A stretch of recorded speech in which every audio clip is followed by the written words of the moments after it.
Hi, I'm Mike, and I'm 19 years old. I might be young, but you'll be surprised to know that I'm a rich oil baron. The path to become one wasn't easy. I had to face a lot of trials along the way. Before I get into the details, don't forget to subscribe to the channel to show your support. My story begins from the time when I was 15. My dad was a millionaire. Sounds nice, right? But it wasn't as fun in reality. Dad was an arrogant person who used to waste money on luxuries and show off. Even that much was fine, but things started going downhill when he started to indulge in gambling. Just because he won a few times, he became overconfident. I tried to knock some sense into him, but it was in vain. My mom had passed away a long time ago, so I was Dad's only family. But he used to treat me like a piece of crap. Once, he made a bet with his sworn enemy. This enemy was not just anyone. He was a rich Arab Emirati. He was visiting our city for some work, but my dad had to just meddle in his business and make a bet with him. I didn't have a good feeling about this, and my stupid dad proved me right. He lost the bet, and along with it, lost all his wealth and property. We were going to live in the streets now. Or so I thought. The Emirati asked my dad to leave the house and leave me behind. I was confused. What did he want from me? My dad readily started packing his things, and this only made me more suspicious. "Where will you go? Take me with you," I said. "No," he immediately replied. "I don't have money to waste on you." "You still have money left?" I frowned. "Didn't you lose everything in that ridiculous bet?" "Look, don't ask questions. Just stay here and do whatever they want you to," he said sternly. "That won't be a problem, right? You still get to live in this mansion while I will be wandering around, so stop whining and be grateful." "How can you say such things? You are the one who lost everything, and now I'm bearing the consequences?" I said in disbelief.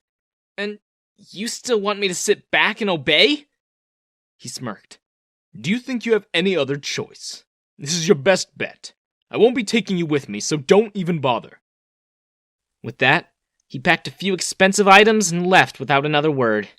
It's not like I wanted to stay with someone like him. But I was afraid of the uncertain future. I didn't even know what was going to happen next. They could come and torture me for all I knew. But I really had nowhere to go. So I had to stay in the mansion, hoping that I wouldn't have to face someone worse than my dad. The next day, there was a lot of commotion on the first floor. I got out of my room and ran downstairs to see more than 15 girls moving around the mansion. Before I could even recover from the shock, one of them noticed me. "Oh, you must be the maid," she exclaimed. "Maid?" I asked in confusion. "Yes, are you related to that person who lost the bet?" Another one asked.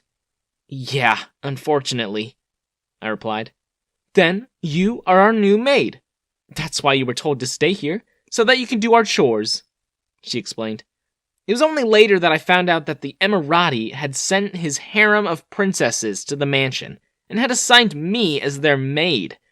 My dad may have been a jerk, but he had a servant who used to perform all the chores.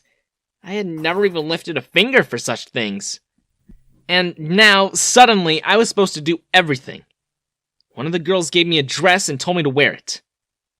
I will be fine in my own dress," I said meekly.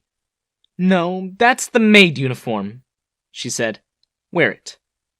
I tried to protest, but she glared at me, and then the other girls also came forward to scold me.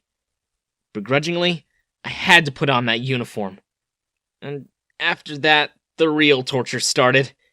They ordered me around and made me do everything from cleaning and cooking to running errands for them. Since I had never done it before, I made a lot of mistakes, and they would scold me at every opportunity. Once, I was bringing a glass of water for Sophia, the eldest princess. But my clumsiness decided to kick in at the wrong time, and I tripped, causing the water to spill all over her. "Oh my god, are you blind?" she shrieked. "Just how clumsy are you?" "I'm so sorry," I quickly apologized, getting up from the floor. I groaned when pain shot through my ankle. "Ugh, you are just a spoiled rich brat," she continued. "And totally useless. You can't even do simple things. Sometimes I feel like you're doing this on purpose to tick us off." No!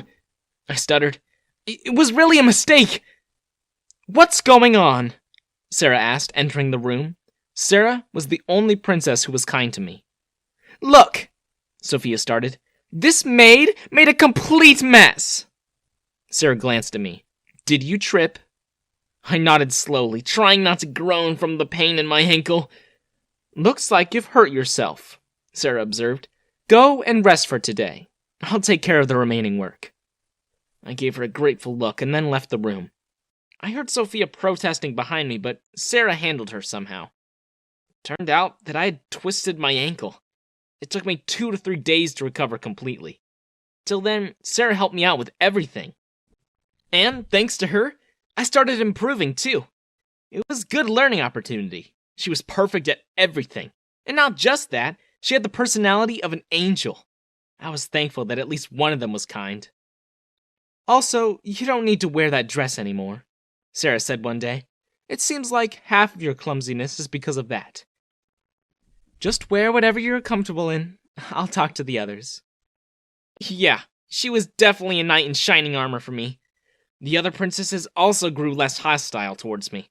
I started helping them with their homework and other things. It was sad that I couldn't go to school anymore, but they were giving me a small wage. I used that to enroll in online classes and study during my free time. Almost 2 years passed like this, and a lot of things changed. I'd gotten used to my life now, and the princesses now used to treat me like a friend, rather than a maid or a servant. They used to help me with their chores whenever they could. Most of this happened because of Sarah. She had really played a big role in changing my life. When I told Sarah about my dad and how he had ruined my life, she was really mad. I didn't know that he was your dad, she said. We were told that you are his distant relative, and he doesn't need you anymore. Yeah, well, I was useless to him, I replied. He probably saw this as an opportunity to get rid of me. He had no right to do that, she shook her head. Do you have any plans for your future? You can't possibly keep living here like this. It's fine, I started, but Sarah cut me off. Actually, I have an idea, she suddenly said. I can connect you to a few Emiratis. You should go into the oil business. It's really profitable and you will be rich in no time. It will be like a slap to your dad's face. My eyes widened. Really? Do you think the oil barons will accept me? Of course, you are quite talented, she smiled. And I know you work very hard. You will do well. And that's how I got into the oil business with the help of Sarah's connections. It was all new and difficult in the beginning, but I didn't lose hope. The princesses kept encouraging me too. The Emirati who had won the bet against my father was the one who helped me the most. Who could have imagined that I would be receiving support from my dad's sworn enemy? Anyway, within a few months' time, I was well established. Sarah was right. This business was fetching me a lot of money. About a year later, I had enough money to buy the mansion where the princesses were living. After I bought it, it didn't take much time for this news to reach my dad. He was at my doorstep a few weeks later. He patted my back and laughed as if we were really close. I knew it! You are my son after all, he said. It wasn't a bad decision to leave you here after all. What are you talking about? I frowned. You lost the right to call me your son the day you abandoned me because of a bet. What do you want from me? He gaped at me. Huh? What are you saying? Won't you let me live here? This was originally my place. How can you behave like this just because you earned some money? You want to live here? I smirked. Sure, come on in. You don't mind performing a few chores, right? Yeah, of course, he replied quickly. I've been doing everything by myself for all these years. Good. We needed a maid for this place, I said, handing him the maid's uniform that I had to wear all those years ago. Now, put this on and get to work. Well, you can guess what happened after that. My dad had basically nowhere else to go. He had been surviving off of scraps, thinking that he at least had a better life than me. But that was his mistake. Now he was at my mercy, and I was going to treat him the same way he had treated me all those years ago.